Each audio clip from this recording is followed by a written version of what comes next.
Welcome to TaNaCh Talk. I'm your host, William Hall, broadcasting live out of Kingsland, Texas, USA, with another episode of Sanders on Psalms. Today, going over Psalms 135 with our dear friend and partner in crime, Gavriel Aryeh Sanders. Welcome back. How are you, brother? 133. I said 135. You know why I said 135? Because episode 5 was 134. I even asked you like 30 seconds ago. Isn't that wonderful? And I told you, and you didn't hear. So. There you go. It's because I was talking twice as much as I was listening instead of doing it the other way. I get that challenge. So anyway, greetings to you, William, and to all of our wonderful audience. This is Gavriel Aryeh Sanders, as he already said. He got that part very nicely. Thank you. If you're going to mess up, don't mess up on my name, right? You got it. And we are broadcasting to you. It is currently at 6:15 in my evening. So those of you watching this at 7 p.m., do you go on 7 p.m. Central or 7 p.m. Eastern? It'll be 7 p.m., so 8 p.m. Eastern New York time. Okay, so it's been a few hours then for you that we did this here on this Wednesday. And for the first time, I think the first time, you're actually recording from the Holy Land. That's correct information. And I'm not talking about New York. No, that's definitely the unholy land these days for sure. As everybody knows. And so, Yes, I am in the glorious land of Israel. I got here a week ago Monday night. That's awesome. I had been here before for Pesach, and I now have documents that authenticate that I am an Israeli citizen. That's awesome. And, got the insurance card and got the bank card and got the what they call Teudat Zahut, which is the identity card. And so passport takes a while because there's a bit of a history of people coming here and getting all their documents and then turning around and going back where they came from with new citizenship and a passport. So, got it. I can go to North Korea now as an Israeli. Not that I want to. But, right. But this is interesting places where an Israeli passport will go and won't go. So I've been in some of those places where it won't go in other parts of the Middle East, but that's another whole story. So anyway, thank you very much for providing this amazing platform for us to learn together. Yes, sir. And I thank the audience for the affirming feedback. Once in a while, we get a few little, I call them JCs, Jesus comments. I tend to remove them because I want to keep the focus on what we're doing here. And one of the primary reasons, there's two primary reasons that we're doing Sanders on Psalms. One is that we want to provide a contextualized approach to biblical Hebrew, learning it in the language of archaeology. They call something in situ, SITU, which means kind of on site or within the site of where you found it. And that's what we're doing with the language. We're studying it in situ, in context, beheksheh, we say in Hebrew. And the other reason is that the language of the Psalms are the perfect prayer book for Jew and non-Jew alike. So if you're looking for something that can give inspiration, depth, breadth, and sort of the spectrum of emotion that you'll find in the book of Psalms, then our study is really intended to kind of, I like to use the word amplify, the meaning that's there. And so looking at it in the Hebrew gives us an opportunity to kind of pull out some nuances and usages and variations that we might not necessarily see in translation. So that's really kind of why we're doing this. And again, I thank William for providing the time and the technology very well. And the bandwidth to do this. And I thank each of you for at least once a month sending William the equivalent of a cup of coffee. We ask you to do that as just your participation in helping. So all of us together, we can keep this curious, funky phenomenon known as TaNaCh Talk, the amazing site with the funny name, going. So with that said, I'd like to dive into our study today, which is on Psalm 133. Okay. We're actually in what are known as the Psalms of Ascent, and we started that this last week. We're working backwards because the ones at the end, 33, 34, are pretty short. There's a repetitive language also in these Psalms. So taking this backwards approach, we'll pick up these more familiar phrases so that by the time we get to others, in the 15 different Psalms of Ascent, or Song of Degrees, Shirei HaMa'alot, that we call them in Hebrew, then you just have some more familiarity. That's what we're working on. In this case, familiarity doesn't breed contempt, it breeds comprehension. So first things first, let's kind of get a look at, let me do the screen share here.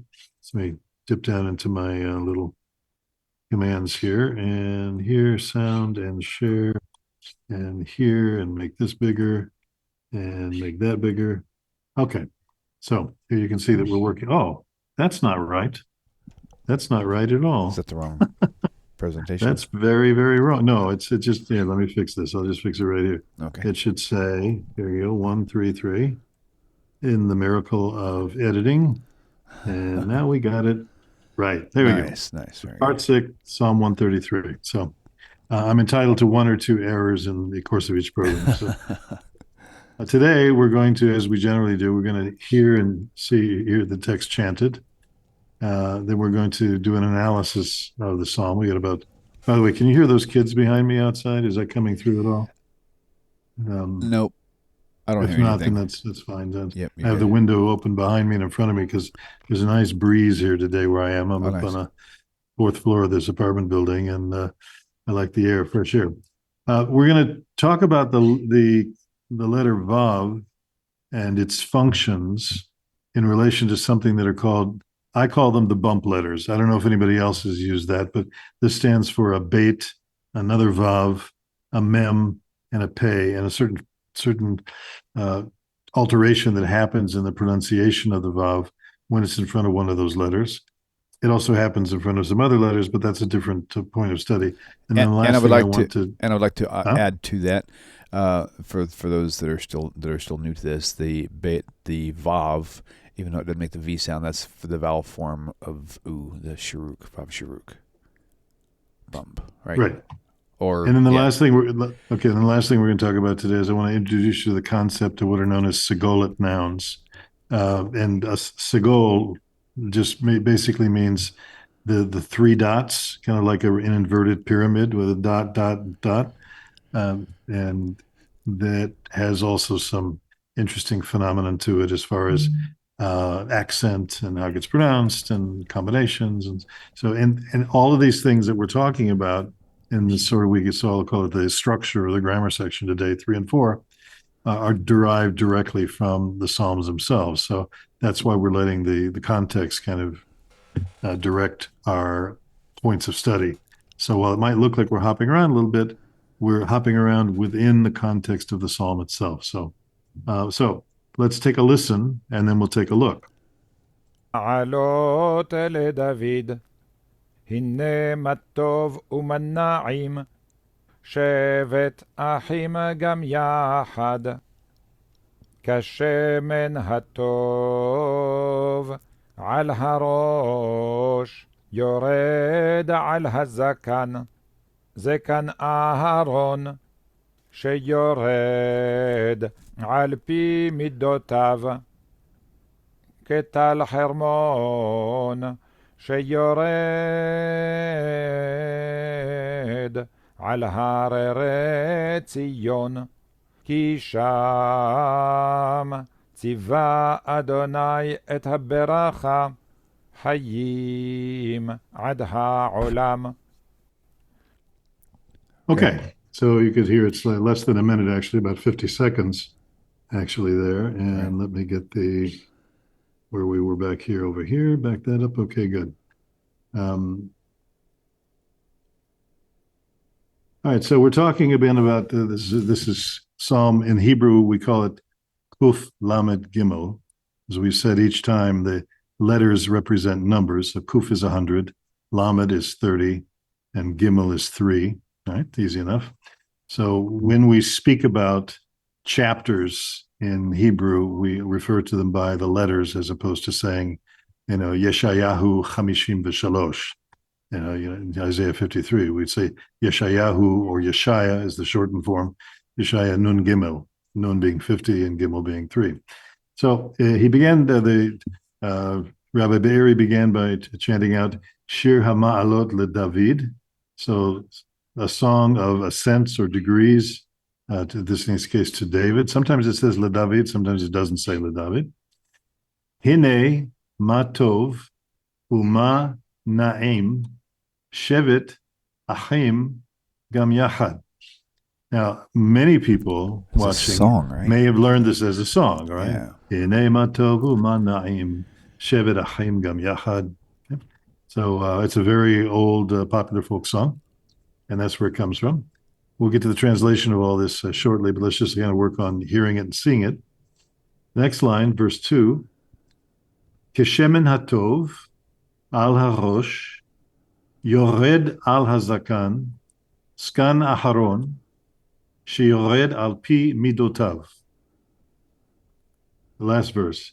Ketal hermon, sheyored al heharim, al haray Tzion. Let me go back to the beginning here.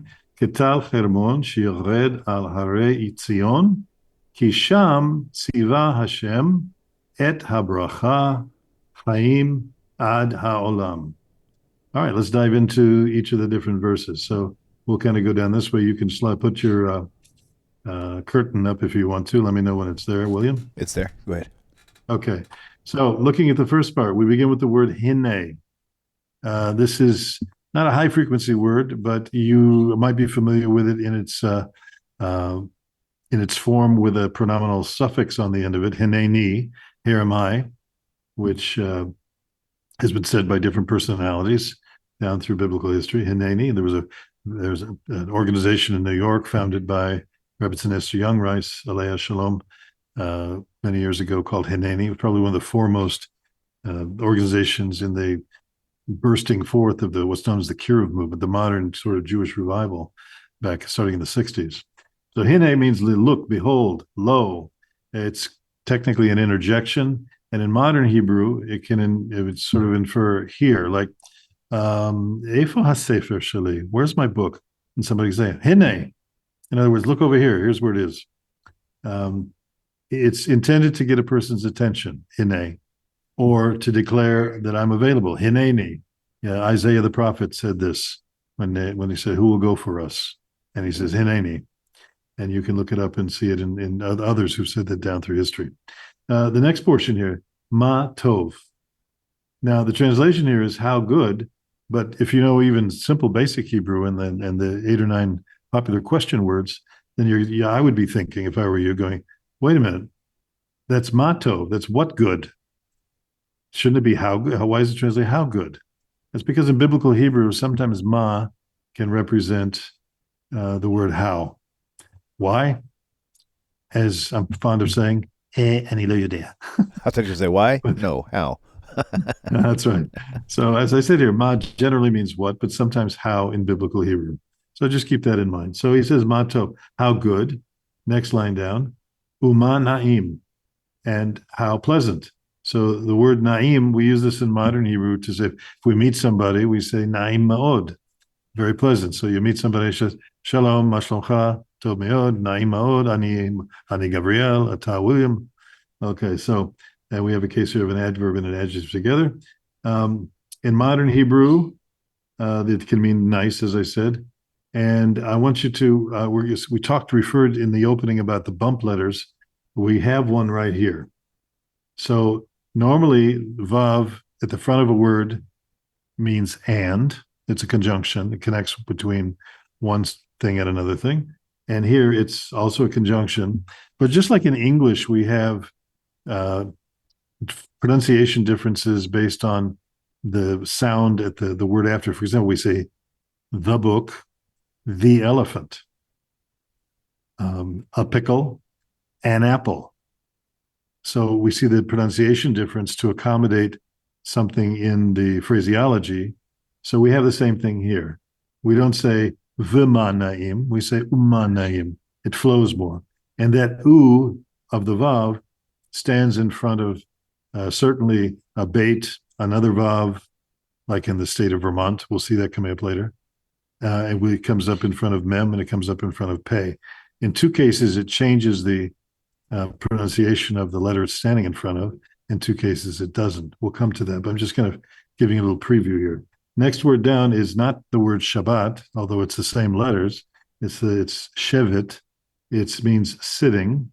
It's known as a present participle. Don't worry about this grammar part. I'm just giving it for those who like to know the nomenclature on the vocabulary, on the technical side of the structure. So we have here Hine Matov Uman Naim Shevet. Next down, Achim. Achim are brothers. Ach is the brother. Achim can mean literally two guys that are brothers, three guys that are brothers, or it can be used collectively about people, and can be used, for example, the word siblings. Last one down, Gam Yachad. So also together. It's adverb here, Gam Yachad. Modern Hebrew, we would say biyachad. But in biblical Hebrew, it's being a little more poetic, as David HaMelech was. It's amazing, by the way, to think about it. David HaMelech was a shepherd.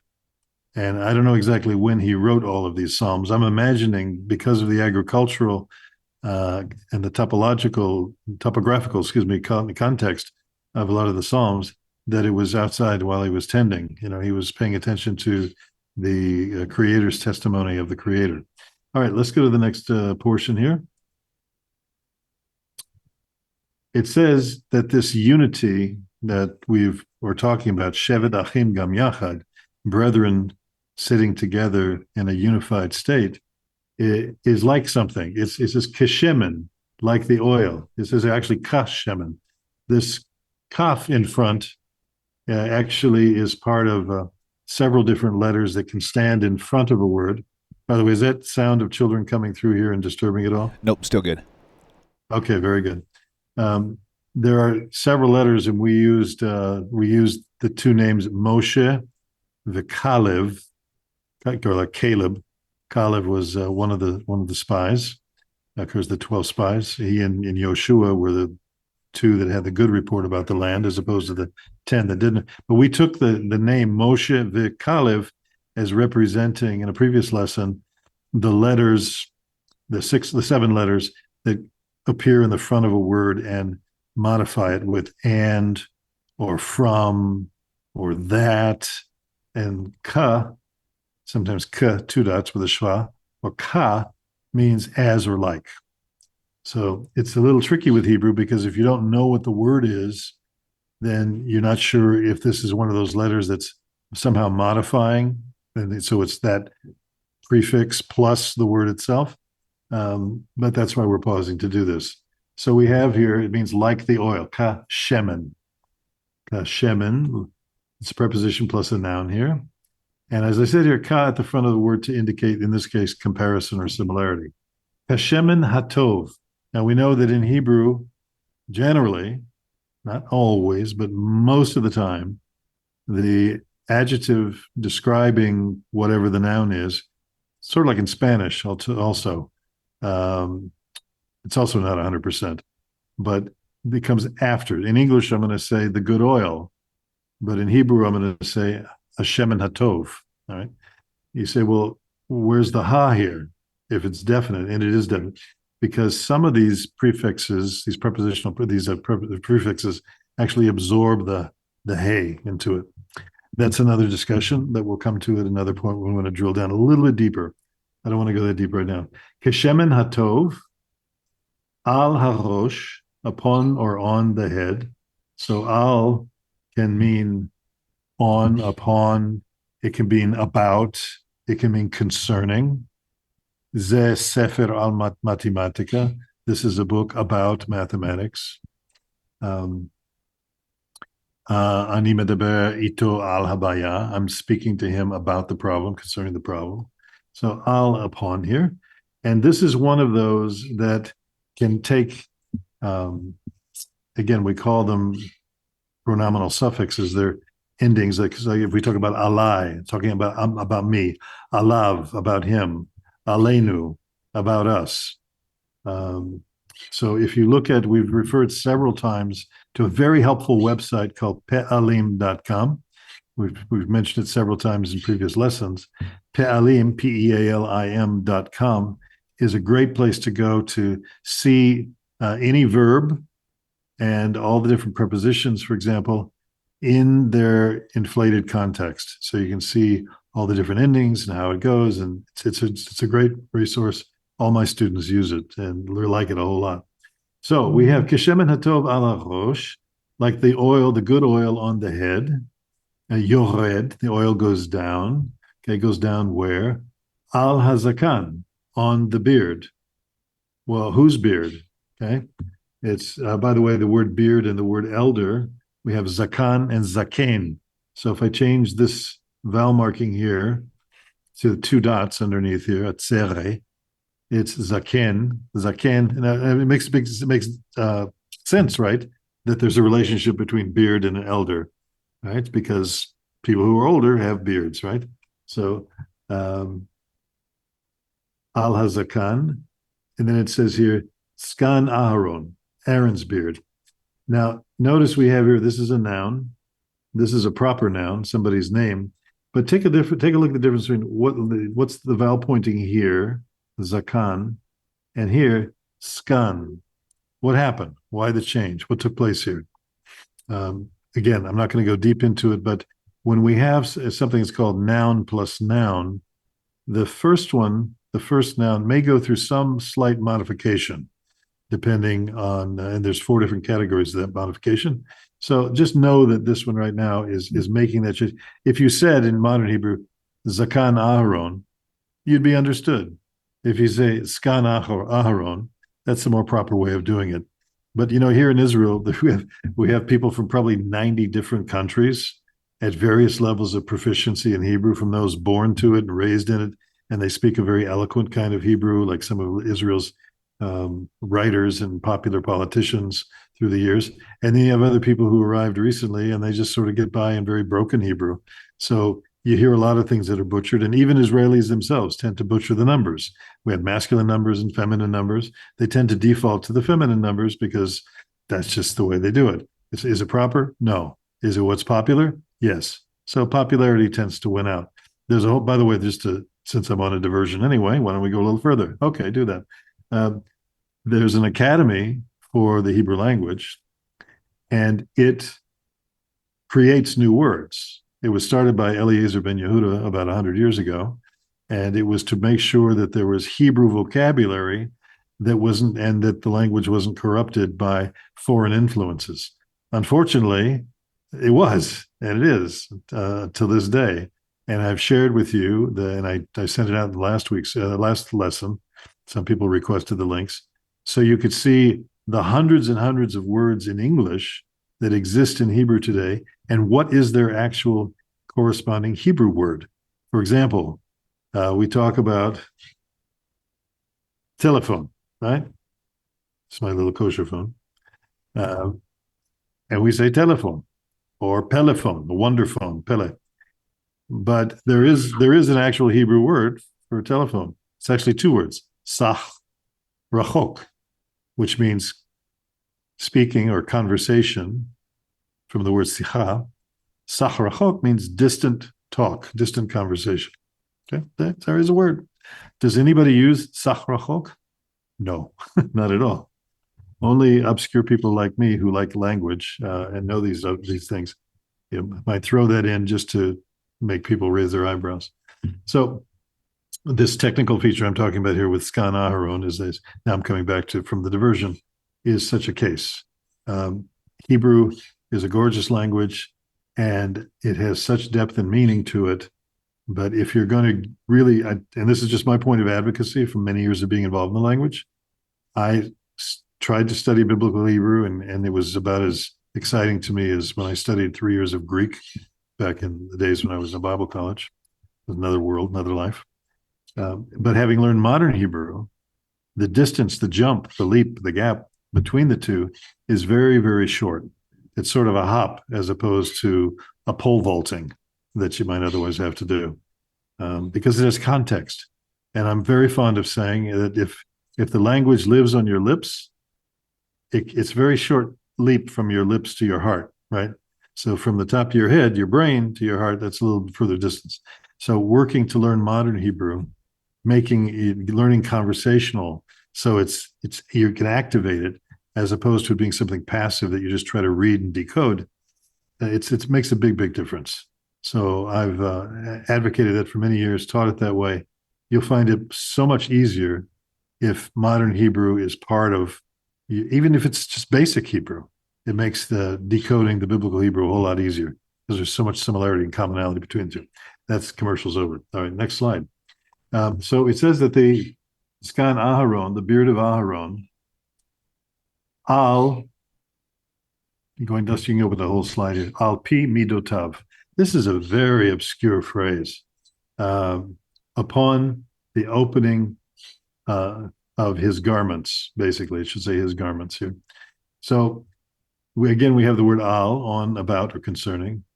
This word pi here is derived from the word pe, from the word mouth. So pi means opening.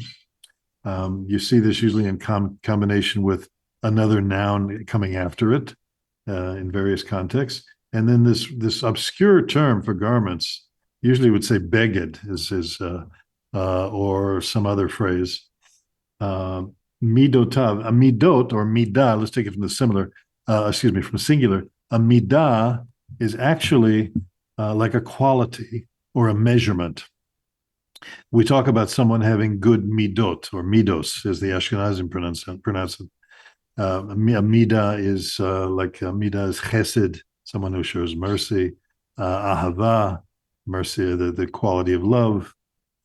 So there may be a double entendre to this, the use of this phrase in Hebrew, that while it's literally meaning a garment, and specifically midotav, his garments, that it could be also referring to how he's clothed as far as his character is concerned.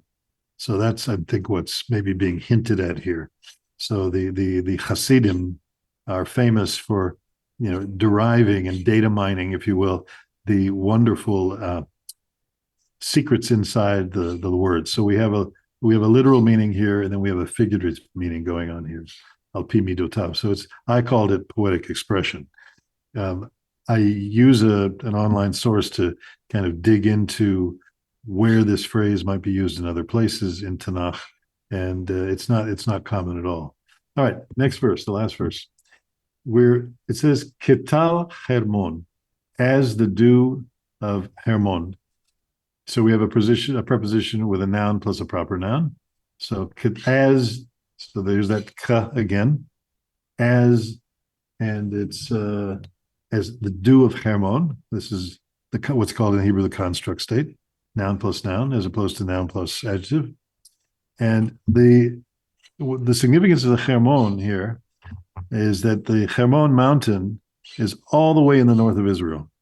I saw it when we were here recently, right after Pesach, and we drove up to a place called Rosh Pinah in the Hula Valley, up above the Sea of Galilee and the Kinneret.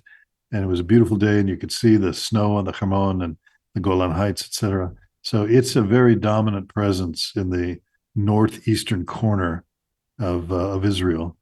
The Arabs call it Jebel Eshech, and Jebel means a mountain, and Sheikh means like a sheikh, someone who's like a grandfather is called a sheikh in Arabic. And so this is like the stately grandfatherly mountain in the north of Israel. And so the dew of the Hermon, it says that yored, that goes down. Now, I didn't talk about this in the previous slide that talks about that the oil yored, I just mentioned it in passing as translation. But this yored is, first of all, it's a number one verb. It's a pa'al. And the letter sh appearing here is one of those, just like the k, it appears in front of the word to give us a little modifier here. In this case, it's a relative pronoun, that. So we're talking about ketala Hermon. Well, what's characteristic about this dew of Hermon? This is the dew that goes down, that descends. And in this case, the oil descended upon the beard of Aaron and down to his garments. And here, the dew of Hermon, which is kind of a parallelism to it, yored goes down, al Harei Tzion, upon the mountains of Tzion. Now let me go back to this word Yarden again, yored again, yored, and it's written without the vav. Usually in modern Hebrew there'd be a vav here, yored, so a vav with a dot over the top, which is over. That's how we remember when you see a vav, if it's got a dot over it, it's over, and if it has a dot in the middle, It's like somebody hit him in the stomach and he goes, ooh. That's how we remember those two. Okay, just a little memory aid. But this word yored, what's the name of, William, let's see if you're listening properly. What's the name of the river that goes from the north of Israel through the Sea of Galilee and down to the Dead Sea? Did you mention it during the show today? Can you hear me? Da, da, da, da, da, Sorry. da, da. What's the name of the river that goes from the north of Israel down through the Sea of Galilee to the Dead Sea? I don't know, actually. You do. I do. I promise you that you do. Yes, it's the Jordan River. You know, it's funny. I was thinking about the flow, and how it actually says, even when it says that when the people went down to Israel, something says they went down or whatever, and it says Yared. But yes. I couldn't, in my brain, I couldn't put J in a place.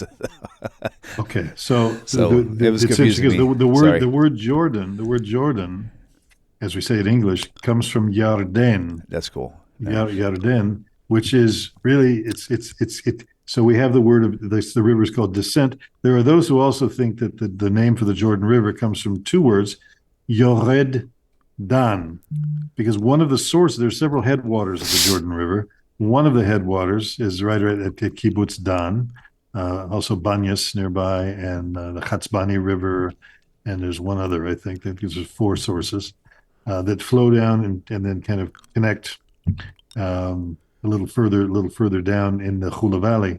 So the Yarden.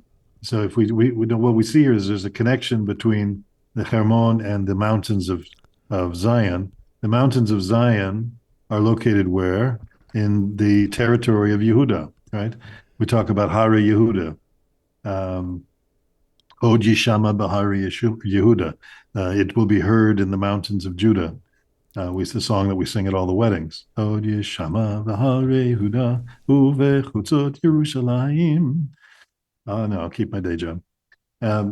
So it's the dew on Mount Hermon, and by the way, just a little information for you because you wouldn't know.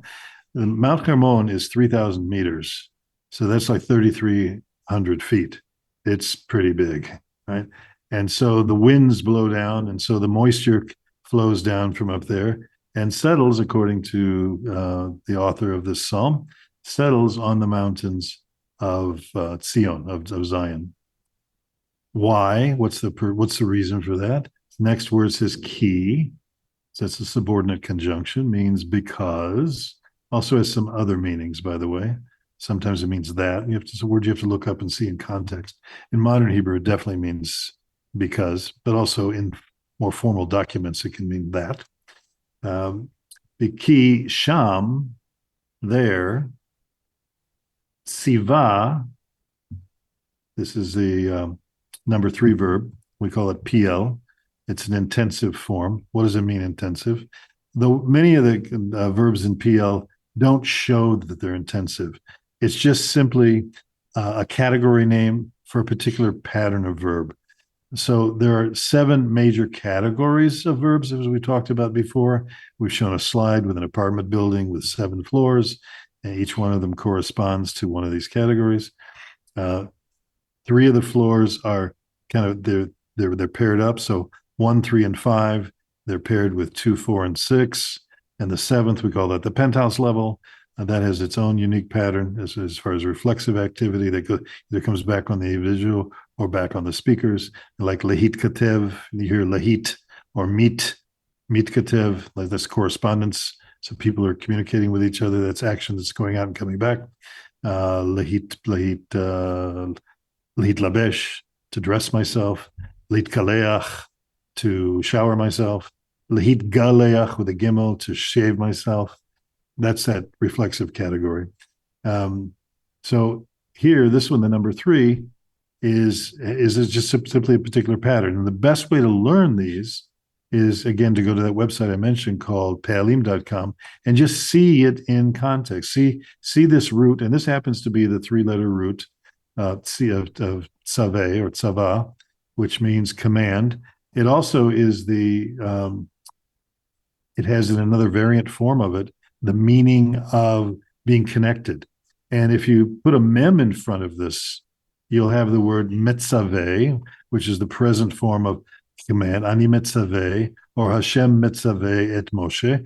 Hashem is commanding Moses, okay, makes it present. But also we've changed the vowels around from metzaveh to mitzvah. We have the word mitzvah, okay, as the Ashkenazim say, mitzvah. Or I use the Sephardic pronunciation of Hebrew, mitzvah. So what is a mitzvah? A mitzvah is generally translated as a commandment, but the root idea of it is it's what connects you. And so the Noachides have 7 specific mitzvot to do. It's incumbent upon the Jews to follow 613. A number of them we can't do today, so we study them, and that's part of our being aware of them and preserving them. And through that, studying it, making a blessing over food, or taking a lulav and etrog at Sukkot, or a Passover Seder, or hundreds of other things. This is how we create a connection between the physical world and the spiritual world. So when I, for example, earlier today, I had a nice French bakery nearby here. So I went and got some pita with za'atar and olive oil on it. And so I washed my hands, made a blessing. I sat down to eat the bread. I made a blessing. Hamotzi lechem min haaretz. And because this is my personal investment in infusing spirituality in the physicality, to express thanks and to pause and acknowledge that this was provided for me by my Creator. I'm given an opportunity. So it's pause, reflect, connect. That's how that works. Pause, reflect, connect. And so Hashem then commanded that this blessing, that's what it says on here, Kisham, because there, Siva commanded Hashem, I didn't put it in here, but it's in the text, et habracha.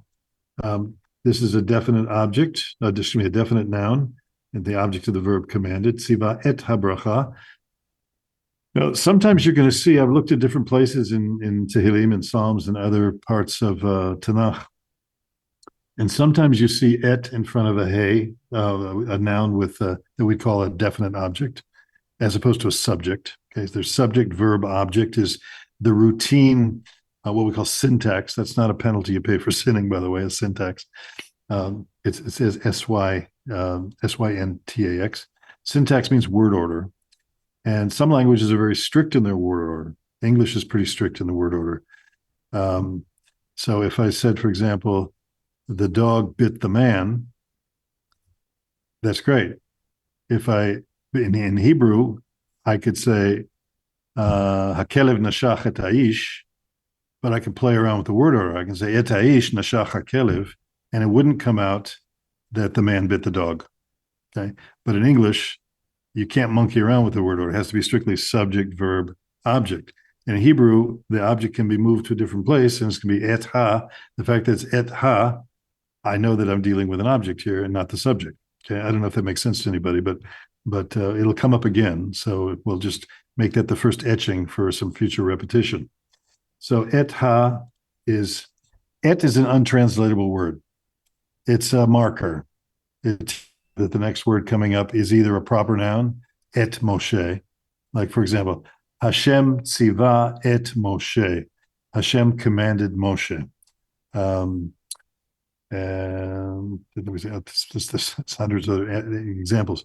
But if you take this 2 letters here, et, and you put it in Pe'alim.com, it will give you what is called the category of object pronouns. Well, what are subject pronouns? We know. I, you, he, she, it, we, you plural, they. Object pronouns are me, you again, but it's in different form in Hebrew. Him, her, it again. Us is another form of you plural that's in object form. And then finally, them, as opposed to they. So Hebrew has different forms for those. There's different forms for, so in English, we have one word for you. In Hebrew, you've got 4 in the subject category, and you got 4 in the object category. So, but not to worry, because they're very, very common, but they have to be studied and looked at in order to be absorbed over time. So I try to, when I teach modern Hebrew, I weave them in to different stories that we learn. I'm really, really big on learning Hebrew in context through stories that might be a little zany, or we create them together. and I take high frequency structures and high frequency vocabulary, and we put those together and provide a basis for understanding, comprehensibility. And then later on, we might explore some grammar.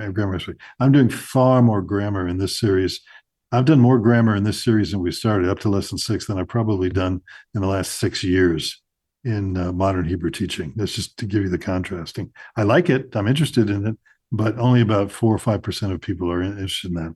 So I thank the 4 or 5% of you from the general population watching this program. Thank you. So it says, Ki sham tziva et habracha. There he commanded the blessing. Finishing out the last slide. Chaim, life, ad, until, or unto, ha'olam. Now, this is an interesting word here because it's translated forever, everlasting, but sometimes ha'olam can mean the world. So you're going to see in different contexts that sometimes this word olam means world, the physical planet, and sometimes it means forever. It can indicate, as I say in the note here, ancient past as well as futurity. So you just, again, have to know from context what's being talked about. And you'll see this come up again and again. Another thing I want to mention, go back up to the word Chaim, is not only is it somebody's name, Chaim, a lot of people I know named Chaim, but it's also a mass noun. It ends with, it has a yud and a mem, which indicates plurality here. So there are these certain ones of these that rather than meaning plurality, which is the way you normally make a singular masculine noun plural, like Sefer, Sfarim, Yeled, Yeladim. There are a few words like this one that it's really more totality, the totality of life, or Mayim, the totality of water. We're not talking about individual waters. And even the word Elohim, which has to do with really I like the Spanish translation of the word for Elohim, which is Todopoderoso, the Almighty, the one that can do everything. Okay, so one fair translation of it in Hebrew is that the one who contains all powers, the superpower, really, you could say, if I want to use a little more colloquial language.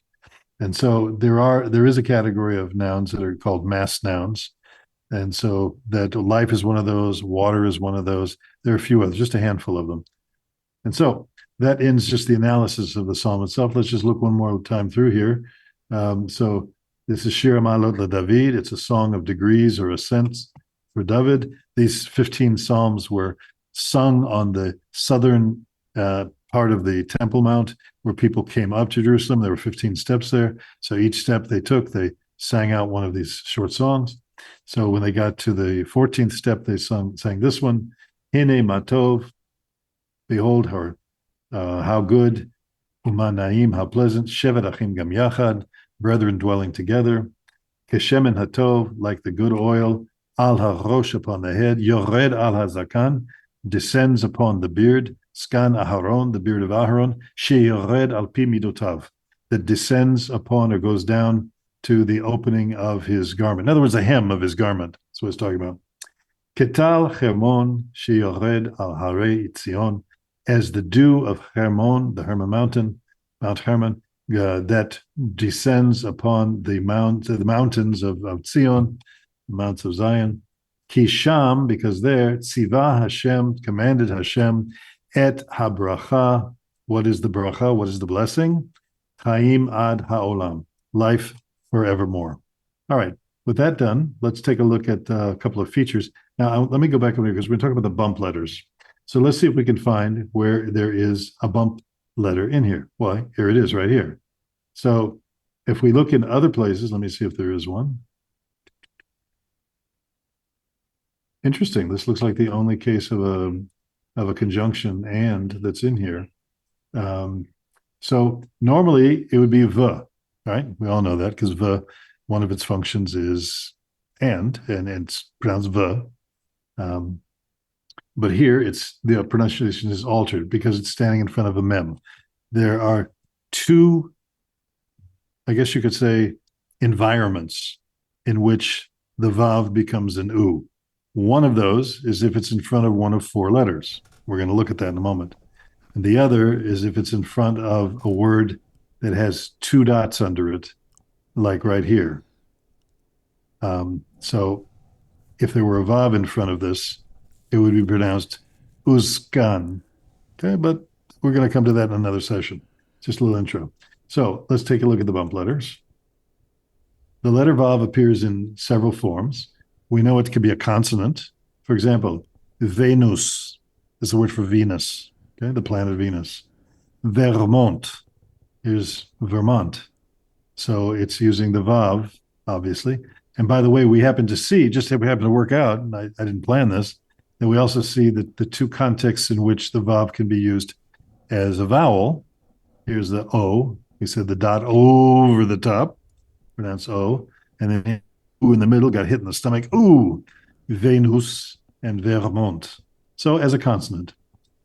And we said as a vowel comes in two forms. We just did it. It can mean as the consonant and we see it in these forms, v, va, v. When would we see it? V. If the first letter of the word is a yud, then it's going to, like, for example, Yerushalayim. Okay, it's going to be Virushalayim.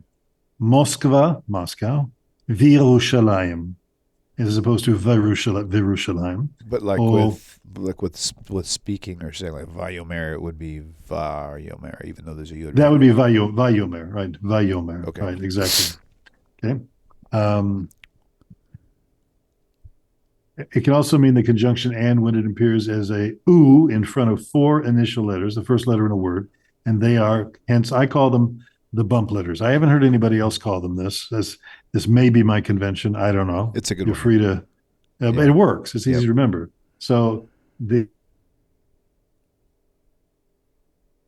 froze up here there. you can see b, u. This would be the u would actually it's like in front of Vermont. So if we sit here, let's put these together. Venus ou Vermont is how we would pronounce that, or we flip it around. Vermont ou Venus. Okay, that's how that would be pronounced using that. It's rare. There aren't that many words that begin with a vav as a consonant vav. Now, oftentimes they're loan words from other languages, in front of a mem and in front of a pei. Now, I mentioned earlier that two of the letters at the front of the word are going to change if it has u in front of it. So b is going to become the, and h is going to become h. In other words, the dot there comes out, and they become their softer form. So this dot is called a dagesh. Could you repeat that pay one? I will. Yeah. So pei becomes fei. Okay, there we go. So like Frank. Okay, got it. Now, there's a very famous, and it's a song also, about Yaakov Avinu, our father Jacob. The phrase in the Sefer Bereshit, the book of Genesis, says, Ufaratzta, you broke out. Ufaratzta. The word is, if you know Peretz, like Shimon Peretz, right? And there was a twin of one of Yudah's from his daughter-in-law Tamar. His name was Peretz, which means like breakthrough, break out, burst forth, Peretz. So if we say the two names together, let's say Dani and Peretz. So in Hebrew it would be Dani Uferetz. Again, it's just like saying an apple as opposed to a apple, or the elephant opposed to the elephant. It's simply a pronunciation feature. I know I'm spending a lot of time on it, and I hope it's not boring people to tears. Take a nap. But it's a feature of the language that you might have a question about. So it's merely a pronunciation thing. So let's look at some examples here. So from modern Hebrew. So we have here bait, v'dira, house and apartment. What happens if we flip them around? We're going to have dira uvait. Remember I said the bait and the pei are going to get changed to their softer form in a context like that. Okay, let's take two names here. There's a girl named Varda, comes from the word vered, rose, and Rina. So I can say here, Varda, Verina, or I flip them around, Rina Uvarda, as opposed to Rina Vivarda. Okay? You can actually hear the little kind of little speed bump in there, Rina Vivarda, as opposed to Rina Uvarda. It's smoother when I do that. We have Moshe and Aaron, so we have Moshe v'Aaron, or Aaron u'Moshe. Okay, now if you say Aaron v'Moshe, will you be understood? Yes. Most people here in Israel wouldn't pay attention to it. Okay, but if you want to be grammatically correct, fine. Let's take a couple of languages, Persian and Russian. How do we say those in Hebrew? Parsit, Verusit. Parsit, Verusit. Let's flip them around. Rusit, Ufarsit. Okay. So don't drive yourself crazy about this. Just if you see it, then you understand it. Production of language, what we call output, which is writing and speaking, it tends to come later than listening and reading, which are the input phases. So don't worry about it. And as the conjunction and, when it appears before a letter which has a shva under it, I mentioned that before. I'll give you a couple of examples. Don't worry about it. So here we have the word sfarim, books, v'shulchanot, tables. Okay, books and tables. Let's flip them around so we have tables and books. Shulchanot usfarim. So you notice here, under this samach, we have a shva, two dots, two vertical dots. So sfarim. So when I flip it around, it becomes a whole syllable in itself. Usfarim. Okay, so not to worry about it. There's one more example. I should have put here the translation. I'm sorry, I didn't do that. This is about drinking and eating. This is the words for drinking and eating. Shtiya v'achila. Flip them around. Achila ushtiya. So I've given you now the two major contexts in which the vav can convert from the to u. It's either in front of a bump letter. These are the bump letters. And it will actually affect the pronunciation of the first and the last, the b and the p. This will become v and f. And then also, if the first letter of a word has a shva, in any letter, not just a bump letter, but any letter that is set up like this, as you see here, it becomes u, usfarim, shulchanot usfarim. Now, do all the Israelis say shulchanot usfarim? Might there be someone who say shulchanot v'sfarim? Yes, for sure. Because they'll regularize, especially those who are learning Hebrew as a second language, not their first language. So you're going to regularize the error. Just like when we were all little kids and we said, daddy go to work. Because the brain regularized it. Oh, ed means past. So if I slap ed on the end of any verb, then it means past. Because we didn't know about irregular verbs. And later on, it goes extinct because we learned the rules, okay? All right, now let's switch to Segolet nouns. Let's go back up here in the text itself, and I'd like to identify the Segolet nouns, just so you know. This is not a Segolet noun. It has two. This is a Segol, the three dots. This happens to be a participle. It's like a verb that means sitting. But we had here shemen. This is one. Shemen. Tell how much you read. Okay, so shemen is the one that we're looking at here. That's a Segolet noun, shemen. So let's look at a few examples. You've seen them before, but you may not know what they are. So Segolet nouns are characterized by this vowel sign right here, under the second or first and second letters of the singular form of the noun. You go, oh my gosh, this grammar talk is killing me. You guys try writing it. So let's look at some examples. Okay, here's the word derech, way, route, direction. In the plural form, drachim, derech, drachim. Now listen to what I'm saying. I'm not saying derech, I'm saying derech. One of the characteristics of a Segolet noun is that the accent is on the first syllable. Well, why is that important? Because the accent music, if you want to call that, of modern Hebrew, is that the accent is generally on the last syllable. That's the general rule. The accent falls on the last syllable. Talmud Torah, all right, study of Torah.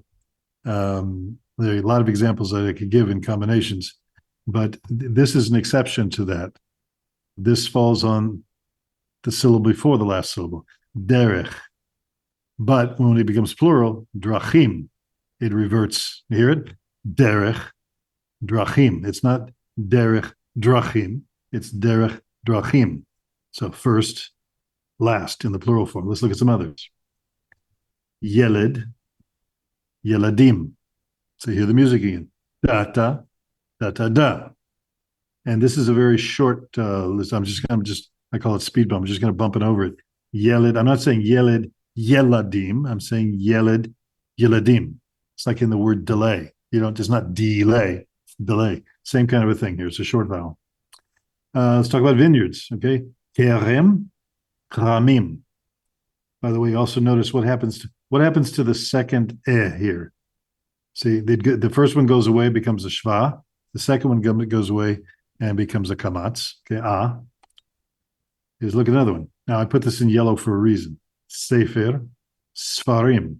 This follows the same pattern. There are a few Segolet nouns that have a tsere, the two dots, a, like in the sound in the word they. Most of them are double Segolets, Segol plus Segol. But there are a few examples, a few cases where it's a Sefer. Now, most Israelis pronounce this Sefer. They don't make a distinction between it. Sefer, Sfarim.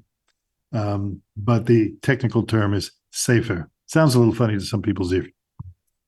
Another one, slaves, workers, whatever you want to call it. Evid, Avadim. Wonder and wonders. Pele, Plaim. By the way, this is an actual expression in Hebrew. When somebody wants to say that something was really amazing, they say, Zaya Pele Plaim. Pele Plaim. It was a wonder of wonders. And if any of you are literate with the songs in Fiddler on the Roof, Wonder of Wonders, Miracle of Miracles, the song that the tailor, what was his name? It'll come to me in a minute. The last one here, we mentioned the word peretz before. Comes up again. It means burst, break out, break through. So peretz, ratzim. It's not a common word, but it's there. So you can see then in the last one here, kever, a grave, kvarim. Sometimes it's also pronounced kvarot. You see it in both ways. You'll see a im ending, and you'll see sometimes an ot ending on it. It just depends. Why? There are a few that are like that. And my favorite rejoinder or come back to you in Hebrew is just, lama kacha. Why? That's just the way it is. Okay. So this gives you a little insight then on this phenomenon of Segolet nouns. They're scattered throughout TaNaCh. You see them. So what's important is if you see something, one of these words like here, then now you have the convention, at least in theory, on how you would convert it into a plural. So instead of saying derech drechim, all right, it's derech drachim, et cetera, et cetera. So this is definitely one of these PDFs that I'll create after today's program that you're going to want to ask for, because there's good reference material for you to go back to.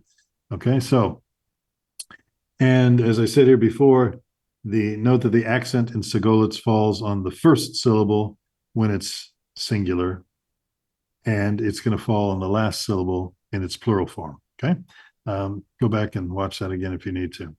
And if you'd like a PDF copy of the notes for today's lesson, then you are free to email me at gshebrew@gmail.com. And you can put notes in the subject line. That's all you have to say. Sometimes people write me more than that, and that's always nice to hear from you. I appreciate it. And if you'd like information on a conversational Hebrew class, or you'd like to discuss maybe one-on-one coaching, you're welcome to do that. I do that with a few people online. I work with homeschoolers, and I work with adults online as well. So you can just put Learn Hebrew in the subject line if that's something you'd be interested in pursuing. And it's interesting because I had my 3 homeschool students, I had them all 3, and this is rare, back to back last night, and so I started at like 9:15 here in Israel and got done at midnight. And there's a sister, 18, a brother, 13, and another brother, 17, all from the same family. And their level of Hebrew has just been phenomenal. It's just incredible what we are able to explore and talk about. And the 13-year-old I've been working with since he was 8, he said, tremendous breakthroughs now. It's just his understanding is it's off the scale. It's not me. It's just, his desire is so strong. But I found, there's an expression in the book of Proverbs about education, educational psychology, that says, Chanech et hana'ar al pi darko. Oh, there's that word P again, which means according to, and so al P means according to, or the opening of darko means his way, from the word derech, darko, his way. And we found that with each of these students, is this a visual learner? Is this a kinesthetic learner? Is this an auditory learner? And then plug in the system of learning Hebrew of comprehensibility to that derech, that's tailored to them. That's why I love working with people one-on-one, because we can refine it down to what works for them. When I was teaching, I taught Hebrew in high school for 6.5 years on Long Island. And it was really frustrating because you end up shooting to the middle, and the high-flying eagles, or the low scrabbling turkeys kind of get lost there, and everybody tries to just study for the test, which is a terrible thing.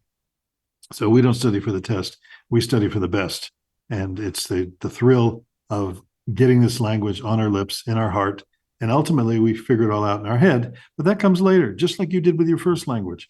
Your mother, your father, your brother, your sister—they never sat down with you and explained to you the complexities of irregular verbs, or dangling participles, or split infinitives, or any of this other kind of craziness. You just learned to talk, and people understood you. And your errors went extinct as you listened and absorbed, and as people modeled to you the correct thing. And that's what we do. We model the correct language. I don't correct people's mistakes. We just model the right way to do it. And we do it within a story context that's easy to remember, fun to learn, and progressive as we consolidate our understanding. That's the way to do it. If you are a language teacher of any language and have not discovered the methodology of Mr. Blaine Ray, you can look him up, Blaine Ray, R-A-Y, or Dr. Stephen Krashen, who's really the guru of the methodology called comprehensible input.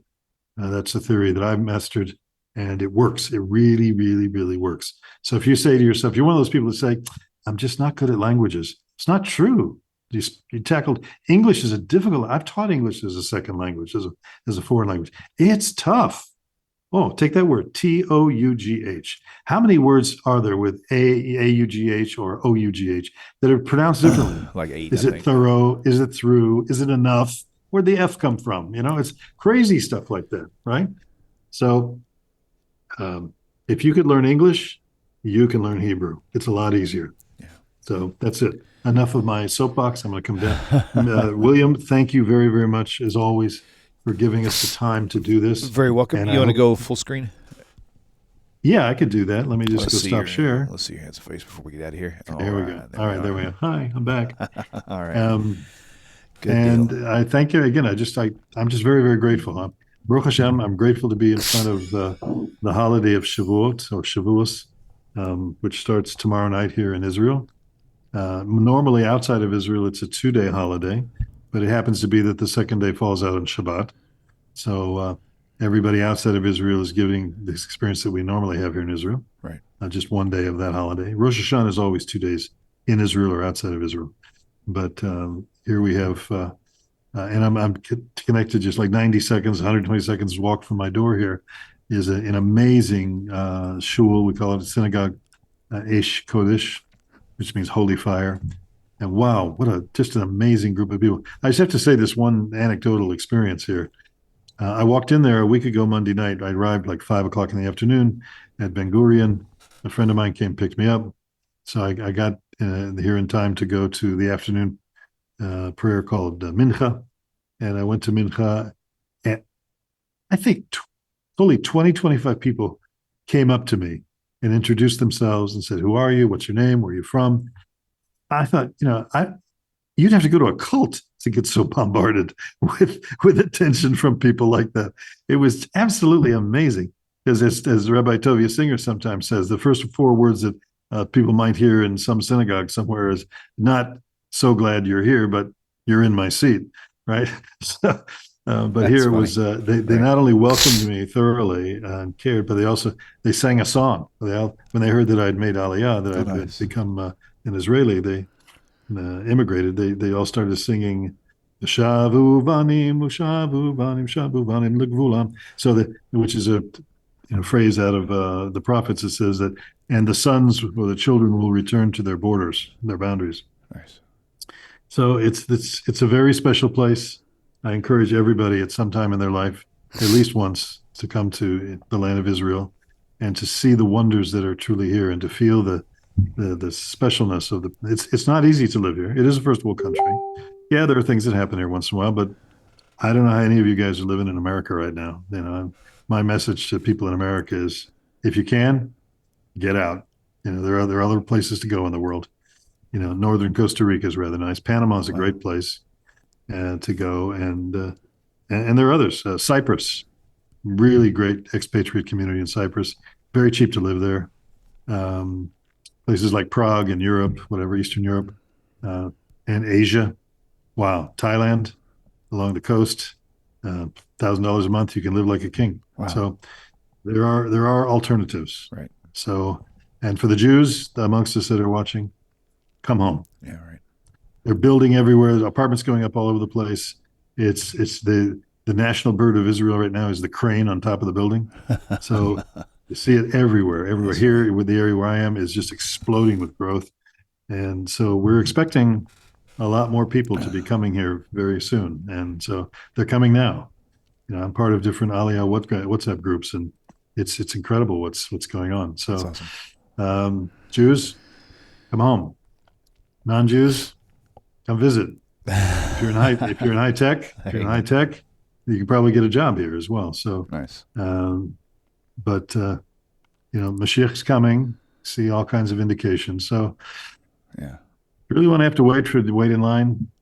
Once you come and be here when he gets here. So There you go. every generation he's here. All right. So it's not like I used to think as a Christian, the second coming.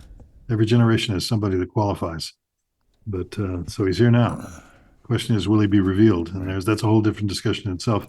Sure. And call in and ask that for Rabbi Singer There you go. or Rabbi Skobac. So, all right, I'm done. Thank you Okay, very my much. friend, thank you so much. Thank you all for tuning in, and we'll see you, Hashem willing, same time, same place next week. Until then, y'all have a great evening. Take care, bye. Bye. Shalom Aleichem. Bye. My Leitrot. dear friends, Chag Sameach. hope this message finds you well. If you like the way this channel is going, and the channel has been a blessing to you, please consider supporting the channel by going to the website, TaNachTalk.com, TaNachTalk.com. Thank you once again for your time and for supporting TaNaCh Talk. Shalom.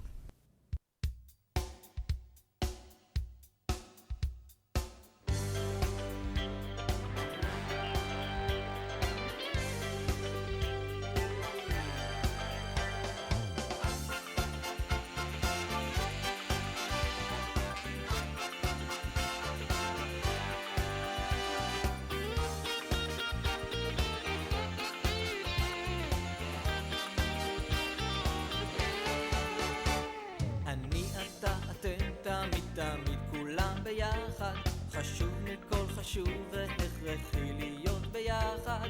איפוק זו העוצמה, ויתור זו הגדולה, השאיפה